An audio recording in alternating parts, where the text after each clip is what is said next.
Atong Ang, kinumpirmang jowa na si Sunshine Cruz, patunay ang paghahalikan.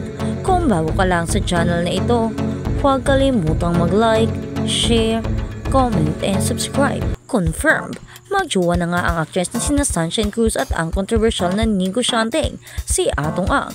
Ito ay matapos ngang mag-viral ang kissing video ng dalawa sa social media na hanggang ngayon ay pinagpipiyasahan pa rin ng mga marites. Mismong si Atong Ang umamin na totoong girlfriend na niya ngayon si Sunshine, base na rin sa report na ibinandera ng bilyonaryong news channel kagabi, December 17. Ayon sa news anchor ng agenda sa BNC na si Pinky Webb, kumpirmadong in a relationship na raw ngayon sina Sunshine at Atong Ang at mukhang wala naman silang itinatago sa publiko. Patunay nga riyan ang nag-viral na halikan ng magjowa sa social media. Sa isang kumalat na video, makikitang lumapit si Sunshine kay Atong para halikan ito sa lips. Sa isa pang hiwalay na video, makikita naman si Atong na lumapit sa actress at hinalikan din ito sa labi. Pinaniniwala ang kuha ang mga ito sa loob ng sabungan. Base sa mga comments ng netizens, matagal nang nachichismis na may relasyon sina Sunshine Cruz at Atong Ang. Pero ngayon nang ito kinumpirma ng bilyonaryong negosyante. Bago niya naging boyfriend si Atong, 6 years din ang itinagal ng relasyon ng actress kay Maki Mathay. Taong 2018 naman ng mapawalang bida ang kasal ni Shine sa ex-husband niyang si Cesar Montano or mapawalang bisa, kung saan nagkaroon sila ng 3 anak.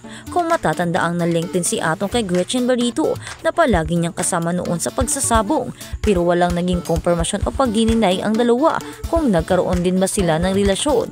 At sa kabilang banda naman, exclusive, Sunshine Cruz pinuna bilang gold digger sa controversial na relasyon kay Atong Ang. Who's on her side? Iba't ibang reaksyon ng mga netizens sa relasyon ni na Sunshine Cruz at Atong Ang.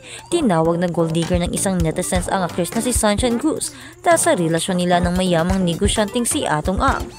Maraming taon na si Sunshine sa showbiz industry. Isa siya sa mga celebrity na hindi tinutukoy ng edad ang kanilang magandang mukha at katawan. Napamatili ng actress ang kanyang kabataang glow. Tila isa sa mga dahilan sa likod ng kanyang glow ay ang kanyang masayang buhay pag-ibig. Ilang buwan na ang usap-usapan na may romantic connection sila ni Atong Ang. Lumitaw ang ilang espekulasyon na niligawan ng negosyante ang actress. Ang mga chismis sa relasyon ay pinasiglaan ng kissing video ni na Sunshine Cruz at Atong Ang. Sa gitna ng viral kissing video, nagbahagi ang actress na unbothered post sa kanyang Instagram, Sunshine Cruz Atong.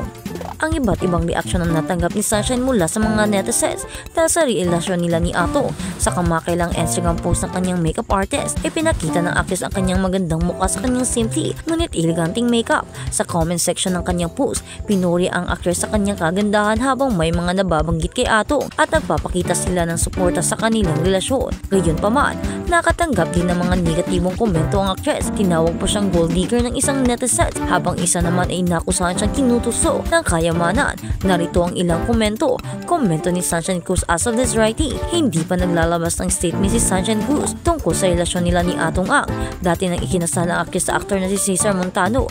Gayunpaman itinanggi ng negosyante ang anumang romantikong pagkakasangkot kina Nicole at Gretchen. At sa kabilang balita naman, Cesar Montano sa relasyon sa mga anak na babae. Pakiramdam ko ay napakapayapa. Nagpahayag ng kasiyahan si Cesar Montano nang tanungin ang aktor tungkol sa panibagong relasyon nila ng kanyang mga anak sa dating asawang si Sunshine Cruz.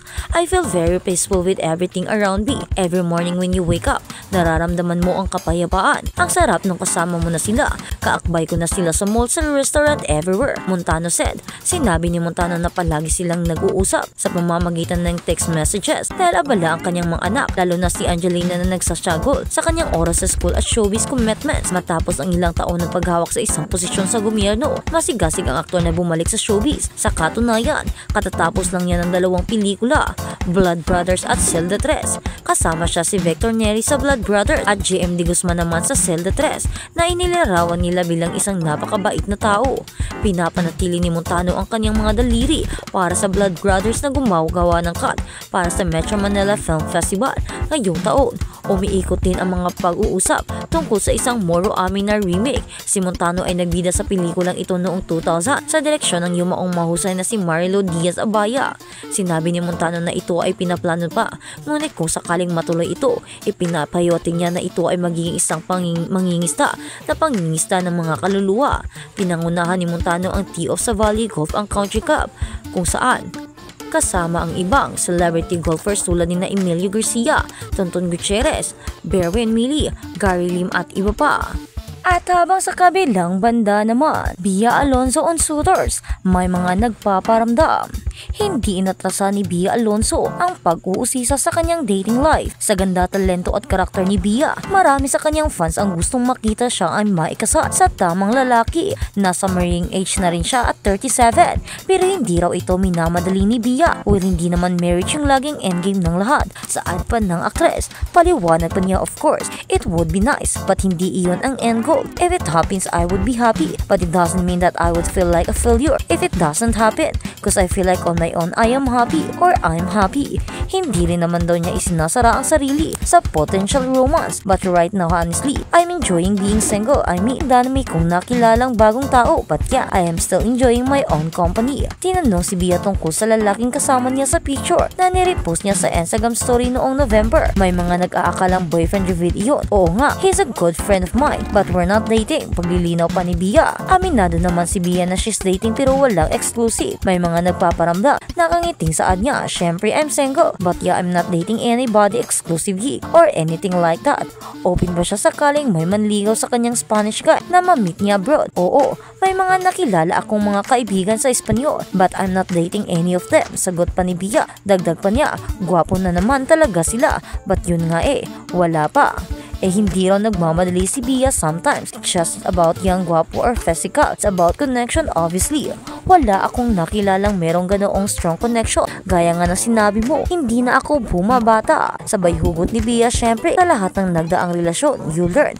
Pero bago mapunta sa kung saan ang usapan, Bia na rin ang pumigil sa pag-uusisa ng press. Natatawa niyang hirit. So bakit ito na naman ang pinag-uusapan natin? Ngayong malapit na magbukas ang bagong taon, may resolution ba siya para sa 2025? Sagot ni Bia, actually, naisip ko yung New Year's resolution ko Isip ko yun last week. Mas gusto kong magkaroon ng balance yung buhay ko. Kasi ngayon, syempre, when you're single, maraming nag-i-invite na friends ko, let's go out or let's have dinner. Alam nila na mas madali kang yayain because you're not with someone. Mas may oras daw si Bia para sa mga kaibigan niyo. Sa ngayon, parang nai-enjoy ko yung social life ko for the very first time in 3 years because I'm always in a relationship. That's what I realized. Ngayon, may mga friendships akong narikanda. May mga kaibigan ako na matagal ko nang hindi nakikita na ngayon nakikita ko. May mga bago akong kaibigan. So ngayon parang na-enjoy ko yung social life ko. But syempre, I'm also working on a soap. So next year mas babalansihin ko siguro. Gusto raw matutunan ni Bia na pahalagahan ang sarili. Sabi pa niya tungkol sa kanyang resolution to be kinder to myself. I mean, I love working. And normally talagang alam ko yun. A priority yung work. But although I love my job and yung dami-dami kong gagawin next year, I would also like to prioritize your personal life ko. Because right now,